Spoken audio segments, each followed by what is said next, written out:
ആദ്യം ബജറ്റ് വിശകലനവും പിന്നീട് 7 എപ്പിസോഡുകളായി നമ്മൾ ബജറ്റ് ചർച്ചാ വിശകലനവും നടത്തിയ പശ്ചാത്തലത്തിൽ ഇനി നമുക്ക് കുറച്ച് എപ്പിസോഡുകളായി ധനമന്ത്രി നിർമ്മല സീതാരാമൻ ബജറ്റ് ചർച്ചമേൽ നടത്തിയ മറുപടി പരിശോധിക്കാം. Sir, and I'm afraid to say, separatists who are self-proclaimed are coming into the Congress party with red carpets thrown for them to come in. Separatists who were the ones who caused permanent and perpetual problem there. Now post 2019, we are at least being able to develop the state even as we are containing terrorism. Whereas now, like earlier, terrorists are being self-proclaimed terrorists are also being welcomed in the Congress party, sir. Sir, therefore, not yielding. She is not yielding. Mr. Randeep Surjewala, she is not yielding. Okay, go ahead. sir, Please, threat to let's not have cooperative this practice. federalism. This side also, please. Threat to cooperative federalism is a topic on which there's been a lot of discussion based only on the fact that the budget speech mentioned only 2 states and it did not mention other states. Yesterday in the Lok Sabha too, I addressed this matter, sir. I wanted to highlight the fact that total resources allocated to transfer to the states in B 24-25 is 22,91,182 crores, and that's an increase of 4,93,645 crores over the last year. So transfer to the states are going unhindered as per the recommendation of the Finance Commission, and I'll further elaborate that when I come to some of the members who have raised questions in particular on that topic. So, sir, in this respect, again, the threat to cooperative federalism issue has been raised by several honorable members, inclusive of former Finance Minister Chidambaram, Jawahar Sircar, N.R. Elango, Shri Honorable Member Shanmugam, C.V. Shanmugam, and also Muhammad Abdullah. So there are many members who have raised this, and on that, sir,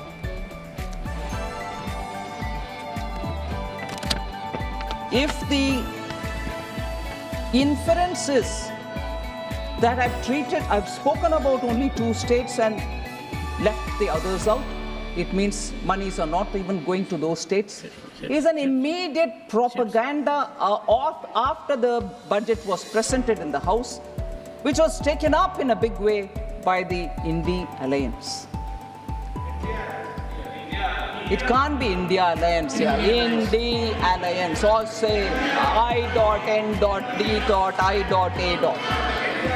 India Alliance. Sir, therefore, what is the last A for? How can it be India Alliance? Mr. India Chidambaram. Alliance. Mr. Chidambaram, not while sitting. Please, you are a very senior member. Please, and maintain order. She is not yielding. Sir, if only 2 states were named and others were not, I just want to highlight what happened in the earlier budgets, which were presented by Congress-led UPA. Sir, in the interim budget of 2009-10, only Bihar and Uttar Pradesh were mentioned. All right, they came back to power in 2009-10. Did they increase it? Yes, they increased it. To how many? To 8. Rest 20 states were not even mentioned. Are they clearly going to have to admit now that they did not send any money to 20 states because they didn't mention it in the speech? So, I went back to reading every one of them, sir. 2004-5, only 11 states were mentioned, 17 were not. 10 were mentioned in the next one, 18 were not. So like that I can go on saying, does that mean during their time, for those states which they did not mention, they didn't send anything to their other states? No, even that wasn't true. They sent money to all states, but only chose to speak about some states. If that is true for them, but it can't be true for me, is it? Protest outside the parliament, say, oh, other states are being ignored. What a deliberate attempt to mislead people. And I condemn that.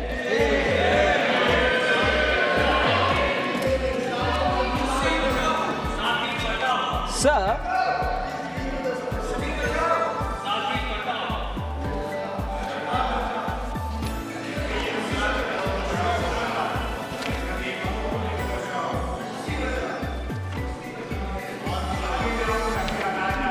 I'll just highlight this point, sir, on agriculture allocations. Agriculture allocation has come down, was the allegation and also a statement made. Several members have spoken on that. Shri Randeep Surjewala ji, Raghav Chadda ji, Rajni Patel ji, Sanjay Yadav ji, and Manoj Kumar Shah ji. I want to highlight, sir, that the budget allocation in 2013-14 for agriculture and farmers' welfare was only 21,934 crores, whereas 24-25 it has increased to 1.23 lakh crores, over 5.5 times in a decade. PM Kisan, sir, about which I'll also mention a bit later, more than 3.24 lakh crores has been disbursed to over 11 crore farmers. Institutional credit as a target for agriculture has increased more than 2.5 times since 2014-15, from 8 lakh crores to 20 lakh crores. Interest subsidy, which are given to farmers through Kisan Credit Card, has increased 2.4 times. Has increased 2.4 times since 2014-15, from 6,000 crores to 14,252 crores. KCC now covers animal husbandry and fisheries also.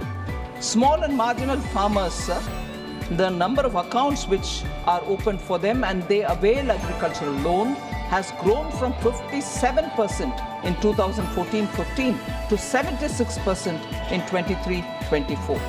Sir, Pradhan Mantri Fasal Bima Yojana was launched in 2016 to provide crop insurance coverage to farmers, and more than 1.5 lakh crore has been dispersed till today to the farmers.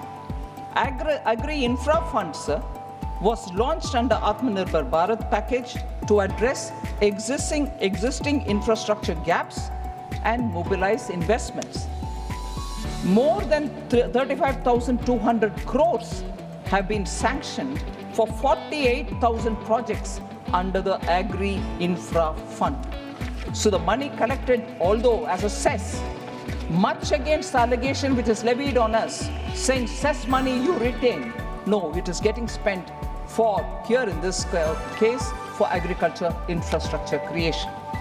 More than 23 crore soil health cards have been distributed to farmers, which provides farmers with the nutrient status of their soil and its composition. 1.8 crore farmers and 2.53 lakh traders have been registered on the eNAM portal, which is a national agriculture marketing place.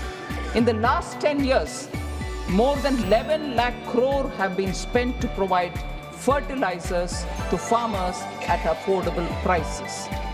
Government has also formulated agricultural export policy in 2018 in the country for the first time. This has led to agricultural exports reaching up to 4 lakh crores of rupees. A separate Department of Fisheries has been set up in 2019 and assisting farmers with schemes worth more than 38,000 crores, which have been implemented in the fisheries sector, due to which fish production has increased from 95 lakh metric tons to 175 lakh metric tons, almost double in the last 10 years. Sir, this is where this insurance related point which I said earlier, I have to repeat. In its 2004 election manifesto, the Congress party promised to implement a comprehensive crop insurance scheme. However, it was not till the NDA which came to power under Prime Minister Modi, Fasal Bima Yojana was implemented. They could have done it during their time, but no, it waited for a manifesto. But that was 2004 manifesto, and they had 10 years after that. They did not do anything on that. The Congress said it would examine the feasibility of direct income support to farmers. However, it was not till 2019 when Prime Minister Modi gave PM Kisan Samman Nidhi. They state things in their manifesto, it lies in the manifesto. No, they don't implement when they come to power. The failure of their flagship scheme, which is the loan waiver scheme of 2008, has been, I've mentioned this several times, I'm not taking the time of the August House, but the loan waiver scheme was not even fully implemented. In fact, many of the farmers were not given certificate that they've cleared their dues and everything, so that after that they can go and procure the loan from the banks, because without the certificates, bank wouldn't give. 38% farmers hadn't been given the certificate, and they are sitting, loan waiver gaya, loan nahi mila abhi. That is the halat, that is the careless and laid back fashion with which a sensitive subject like loan waiver had been handled by Congress party. Sir, on health and education, Honorable Member Sanjeev Arora, Sujit Kumar, and also Sagarika Ghosh had raised question. National health policy of NDA targeted only 2.5% of the GDP on health sector. So total allocation under health increased from 88,000 in 23-24 to 89,000 crores in 24, 89,287 crores in 24-25. PM Swasth Suraksha Yojana, under that 15 new All India Institutes of Medical Sciences have been approved, of which 9 projects have been completed starting from 2014. In 10 years, 9 new All India Institute of Medical Sciences have been completed, whilst total of 15 have been given sanction. Similarly, sir, 17 government medical college institutes have been approved, of which 10 projects have been completed. So attention given to health in different forms is what I want to lay before you for the consideration of the House. Sir, PM Jan Arogya Yojana, 34.28 crore Ayushman Bharat cards were issued, 94,225 crores have been authorized for hospital admissions. So the out-of-pocket expense of patients are all being brought down because of the various measures which have been taken on. Under Mission Indradhanush, cumulative total number of children vaccinated is 5.42 crores. Cumulative total number of pregnant women vaccinated is 1.31 crores. So the Pradhan Mantri Dialysis, National Dialysis Program, sir, has been implemented in 748 districts at 1,485 centers, and it deploys 10,077 hemodialysis machines. A total of 23.33 lakh patients have availed of this facility of dialysis. 2.7 crore hemodialysis sessions have been held as of 30th April 2024.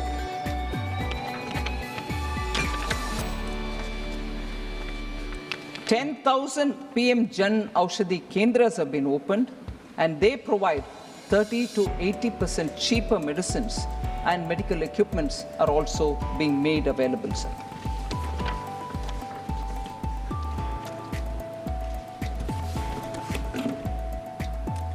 Sir, on unemployment, several members have spoken.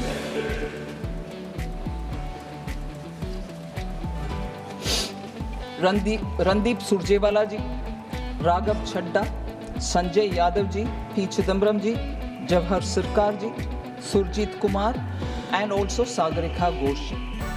Sir, first of all, I'd like to present before you that our policy is to make youth competent, saksham. For that, we also have brought in this time a package of 5 schemes providing employment in 3 and 1 for skilling and 1 for internship. This package, we hope, together with also 48 crore mudra loans worth 25 lakh crore which have been dispersed, where now we want to increase the 10 lakh limit to 20 lakh. All these put together, we expect there will be a big difference in terms of skilling and internship and for job creation.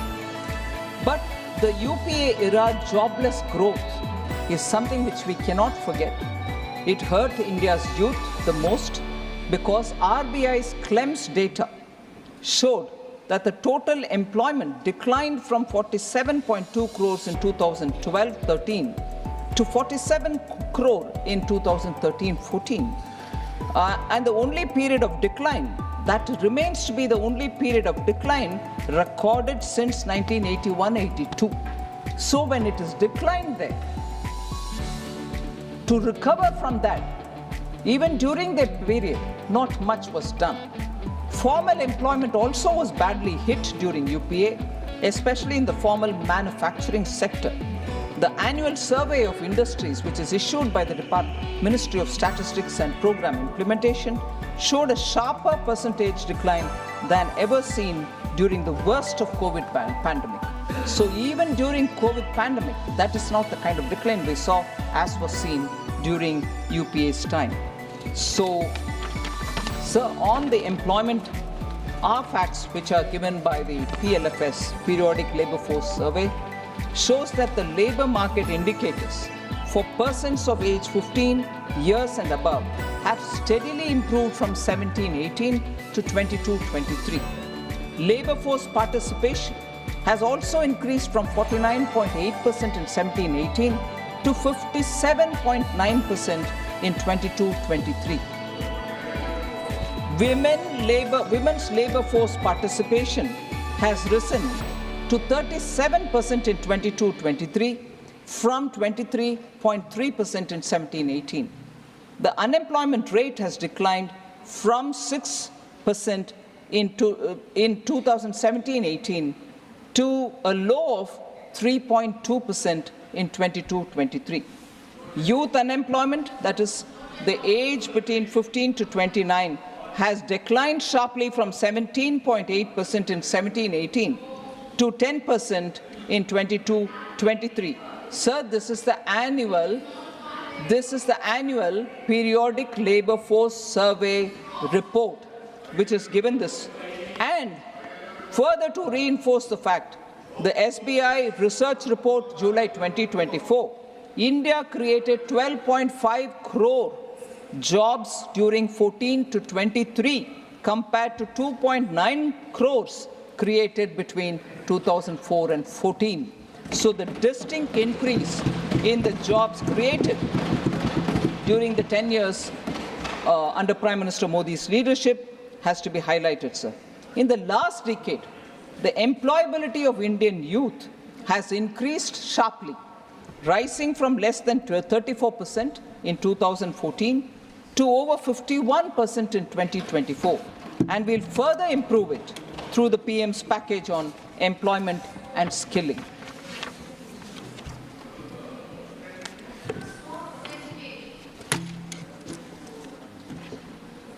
So inflation.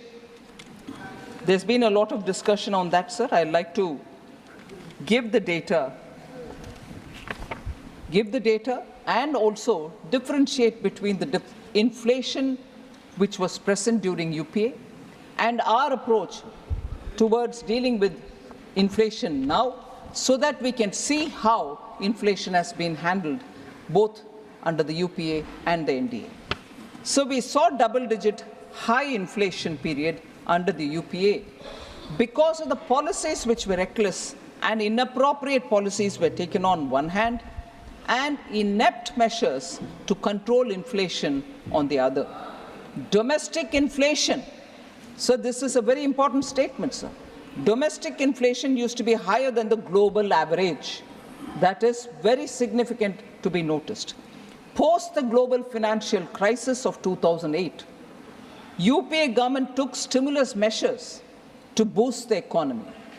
The problem arose, and I'm sorry I have to say this, when economists who are repeatedly quoted to us saying, reputed economists, you're not that, when leaders of that stature did not know when and how to withdraw the stimulus which was brought in after the global financial crisis, did not know when to and how to withdraw the stimulus, leading to a high double-digit inflation between 2009 and 13, high fiscal deficit as a result, and debt as a result, crowding out private investment.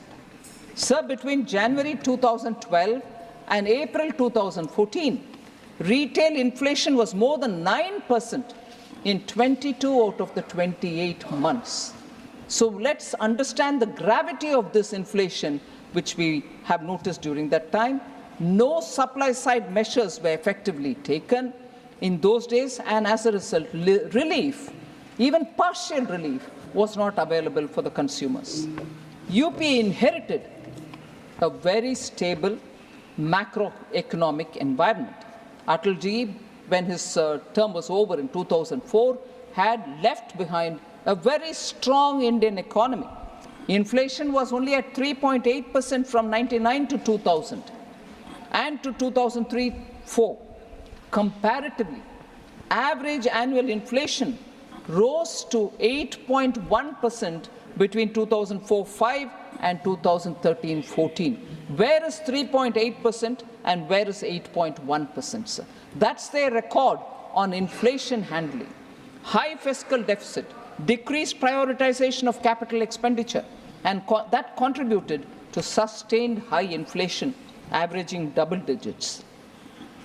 For example, sir, India's inflation averaged at 10.1% January to April 2013, compared to the average of 3.9% across all the emerging markets. If emerging markets are countries where we can compare ourselves, they were only at 3.9%, whereas you had UPA keeping our inflation at 10.1%. So whereas, to contrast this with our period, over the last decade, sir, India's average inflation was only 5.1%, lower than the 5.8% average among the emerging economies. So we are close to it and even lesser than the average of the emerging economies' inflation. That is the difference between UPA's handling of inflation and India's handling of inflation. Sir, Congress means mehengai is something the common man knows as well, because the common man's slogan used to be and continues to be Congress aayi, mehengai lai. This has been the parlance of the normal people. So, Congress matlab mehengai. ഇനിയും ഞങ്ങൾക്ക് പറയാനുണ്ട്. ഈ മറുപടി പ്രസംഗത്തിന്റെ അടുത്ത ഭാഗത്തിനായി കാത്തിരിക്കൂ.